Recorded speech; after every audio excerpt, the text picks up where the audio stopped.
E aí, pessoal, tudo bem? De volta aqui no meu canal no YouTube, na noite desta terça-feira.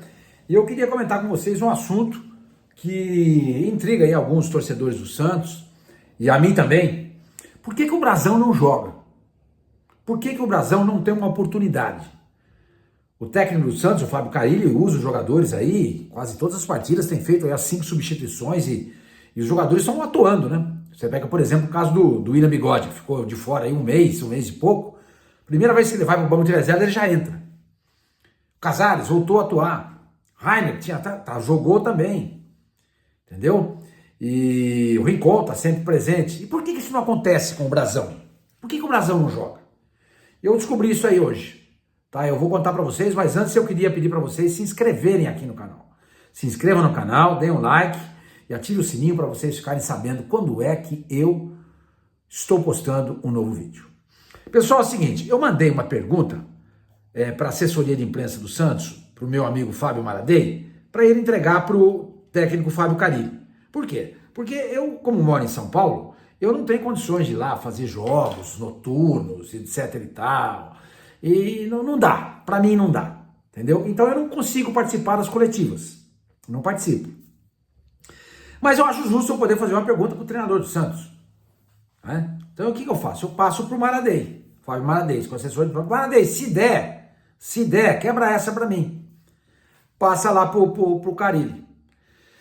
Então eu perguntei, falei, o Maradei, pergunta pro Carilli o seguinte, até escrevi assim para ele, ó. Carilli, você tem dado oportunidade a todos os jogadores, tem mexido bastante na equipe e dando minutagem para os atletas. Ontem o jogo estava 4-0 aos 16 minutos do segundo tempo. Por que você não deu uma oportunidade para o goleiro Gabriel Brasão? Quando veremos o Brasão em campo? Bom, aí ele mandou uma sonora aí do Carilli, não vou colocar, mas eu puxei aqui. Ele mandou dizer o seguinte, olha, Maradei, avisa o Sormani o seguinte, que eu estou cobrando muita intensidade, bastante intensidade dos jogadores de linha. Eu quero muita intensidade. E com isso, acaba havendo um desgaste, um cansaço maior. Tá? Então ele até usou o exemplo, o Pituca, que saiu do jogo de ontem com câimbras. O Guilherme, vocês lembram aquele gol? Que ele chutou, a bola bateu no goleiro, estava entrando, e um back do Guarani chutou, tirou a bola quase em cima da linha. Então o Guilherme comentou, depois do jogo, que ele já estava sem pernas para bater com força na bola. Ele acabou batendo sem muita força.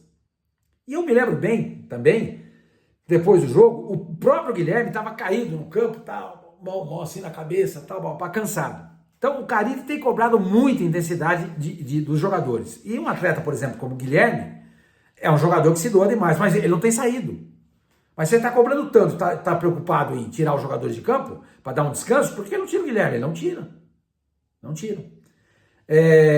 Por exemplo, o Morelos.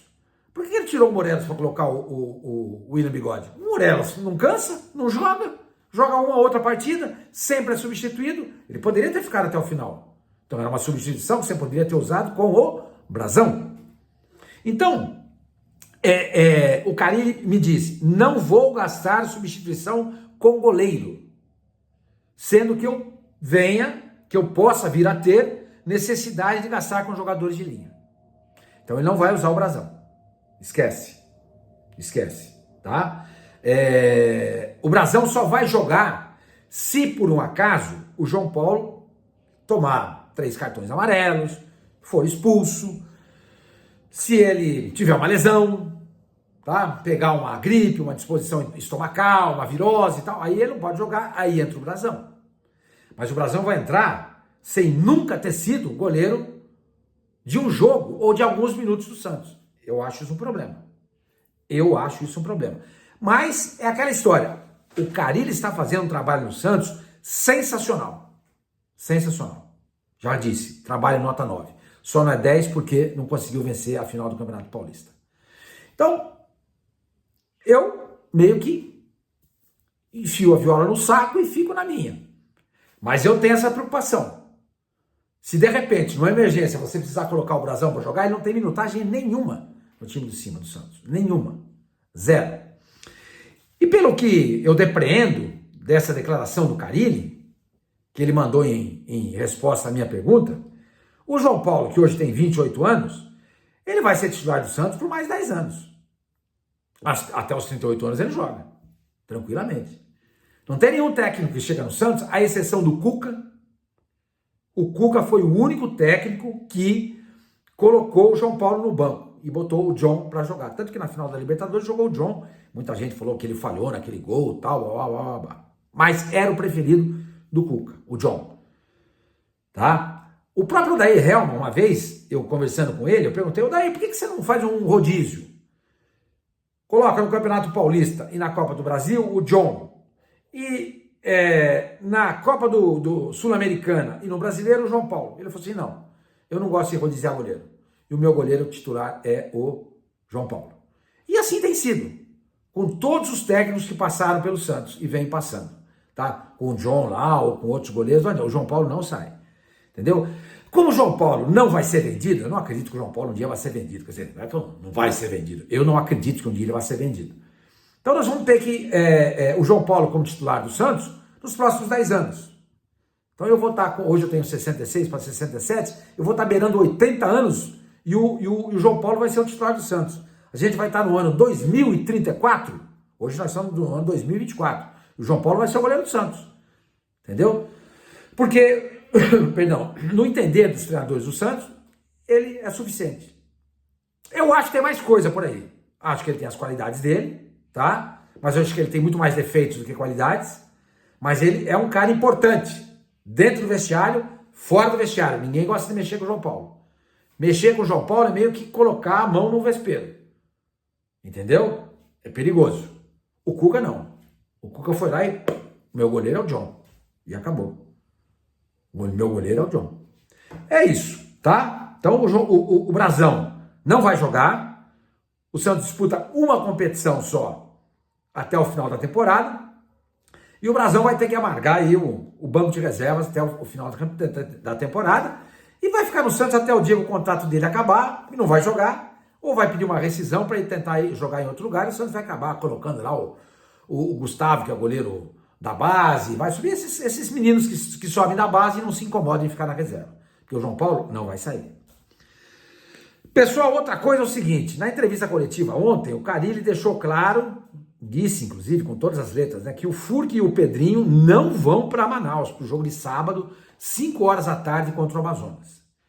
Eles ainda padecem do problema da questão do pubis. É um problema chato, já falei isso para vocês. E em muitas ocasiões você tem que fazer uma cirurgia para recuperar o atleta. Como o Santos está tentando mitigar essa situação, evitar uma cirurgia, está dando folga para esses jogadores. Então, o Furque e o Pedrinho não vão para Manaus. Não vão. Então, o Morello será novamente o centroavante titular e o time deve ser o mesmo. Entendeu? O time deve ser o mesmo. João Paulo, Sherman, que maravilha esse Sherman, gente. Barbaridade. A cada jogo que passa eu estou mais encantado com ele. João Paulo, Sherman, Gil, Joaquim e o Escobar. Schmidt, Pituca e Juliano, que fez uma grande partida. Que partida fez o Juliano ontem? Bom, o Schmidt e o Pituca não precisa nem falar. Otero, porque o Pedrinho não vai. O Patati vai ser relacionado dessa vez, ele vai até Manaus. Então, Otero, Morelos, que fez o gol, tomara que seja o abrir da porteira. E na esquerda o Guilherme. Entendeu? Esse vai ser o time do Santos para enfrentar o Amazonas no próximo sábado. E eu queria encerrar essa nossa conversa, gente, para falar do primeiro jogo do Santos com 100% de público. 100% de público. Tá? Vai ser um jogo em Cascavel. Eu não me lembro exatamente qual é o jogo, mas é um jogo em Cascavel, contra o Ituano. E o Santos está tentando fechar um acordo com o empresário para levar esse jogo para Cascavel. O Estádio Olímpico lá de Cascavel tem capacidade para 28 mil pessoas. O Santos vai tentar vender bilhete assim, não. O Santos não vai fazer nada. Isso quem vai fazer, é quem comprar o jogo. O Santos vai receber por jogo contra o Botafogo em Londrina, está praticamente fechado, 600 mil reais. Esse jogo em Cascavel, provavelmente deve ser essa mesma conta. O Santos não pega esse dinheiro jogando na Vila Belmiro. O Santos pega um dinheiro desse se ele jogar em São Paulo. Mas em São Paulo, o Corinthians não quer ceder mais o estádio, o São Paulo não quer mais ceder o estádio, e o Palmeiras não foi solicitado, mas também acho que não cederia. Tá aí, e o Pacaembu só vai ser entregue, lamentavelmente, lá para agosto, setembro. E o Canindé é um estádio que praticamente hoje em dia é do tamanho da Vila Belmiro. Entendeu? Então o que está fazendo o Santos? Como o Marcelo Teixeira, como o Santos não tem dinheiro e o Santos precisa de dinheiro, ele está fazendo o Santos circular aqui, ali, lá e acolá para tentar levantar 600 conto limpinho pro jogo. Agora, vai ter que jogar na Vila Belmiro? Vai.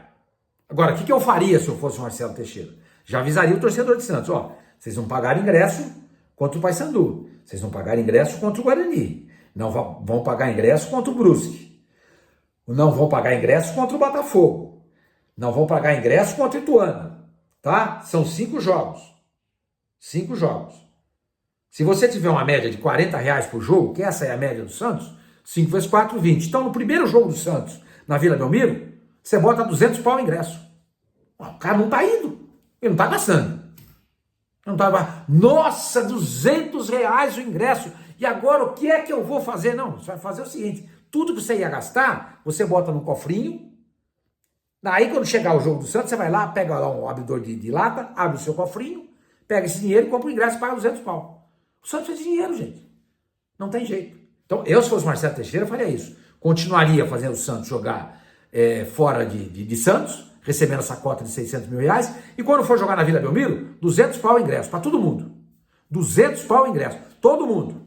Todo mundo. Cativa. Bom, cativa o cara não paga, né? Mas tribuna, camarotes, quem tá atrás do gol, quem tá no meio, etc. 200 pau ingresso. 200 pau. 200 pau. Você tem 14 mil pessoas a 200 pau, você tem 2.800.000. O Santos fez dinheiro.